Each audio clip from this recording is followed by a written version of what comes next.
අවමංගල්‍ය සභාවෙන් අවසරයි. ඇත්තට මේ මොහොතේ අඬන්නද hina වෙන්නද කියලාවත් මට මොකද්ද කියලාවත් හිතා ගන්න බැහැ. ඉතින් හිරුත් අවරට යන මේ මොහොතේ කමලැන්ටි සදාටම අපි යනවා. මට ඒ තරම් සතුටක් නෙවෙයි. මේක අපිට සතුටට කරුණක් නෙවෙයි.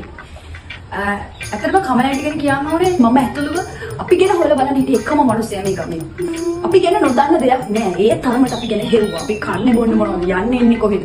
එතකොට අඩුම අපි නාල ගහන සෙන්ට් එකේ පවා හැමදේම කමලැන්ටි හොයලා බලුවා. ඒ තරමට අපිට හරි ආදරේ. හදාපු වඩාපු අම්මා තාත්තට නැති රුදාවක් කමලැන්ටිට අපි දෙන්න තිබුණා. ඉතින් අද කමලැන්ටි අපි අතරින් සදාහටම යනවා.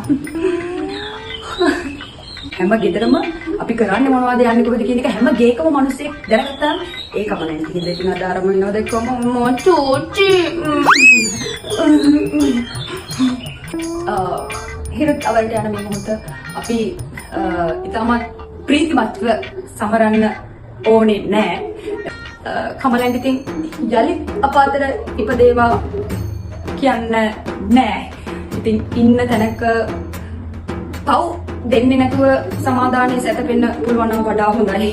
අනේ නැවත මනුෂ්‍ය ආත්මයක් ලබා අපි අතරට ඉන්න එපා.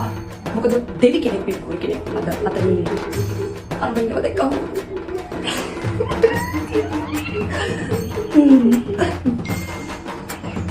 දෙසිකිලි වලක කණුවෙක් වෙලාවත් ඉපදෙන්න හොඳ නැති කෙනෙක්. මොකද අපි හැමෝම මේ වෙලාවේ අවසන් ගෞරව දක්වන්න ඕනේ අපේ ගමට ප්‍රජා සේවයක් එකතු කරපු ප්‍රජා සේවයක් කරපු අපේ කමලාවති පුෂ්පලතා මහත්මියට මාගේ හිස ගෞරවය මේ අවස්ථාවේදී පුද කරනවා. අපි ගැන හොල බලන්න කෙනෙක් අදින් පස්සේ නෑ. අපි කන්නේ බොන්නේ අඳින්නේ පළඳින්නේ යන්නේ ඉන්නේ කොහෙද අපේ ගෙදර වෙන්නේ මොනවද කියලා බලන්න කෙනෙක් අදින් පස්සේ නෑ. ඉන්න කාම අපි ගැන අනිත් මිනිස්සුන්ට කිව්වා මේ යන්නේ උදේ පාන්දර ඇඳගෙන මේ අහවල් දැන අපිට අඩුම අපිට ගෙදරට මිනිස්සෙක්ව එන්න දුන්නේ නැහැ. හිතන්න අපිට තිබ්බ ආදරේ.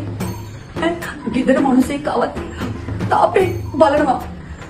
ඇයි අපි ආරක්ෂා කොට ආවොත් ඒ වගේ එන්ට නම් බිහි වෙන්නේ නැහැ. මං කිව්වේ ඒ වගේ අපි ගැන හොයන කෙනෙක් මම ඇන්ටනාවට ආදේශ කරා. මොකද ඒ තරම් සිකියුරිටි ගාඩ් එකක් අපිට හම්බෙන්නේ. බොහොම උමනාවෙන් ඉල්ලනවා. කනත්තේ එහා කොනටම වෙන්න කමලැන්ටිව මිහිදන් කරන්න. නැත්නම් අපි ඔතන ඉන්නේ ඉවරයි. මං කියන්නේ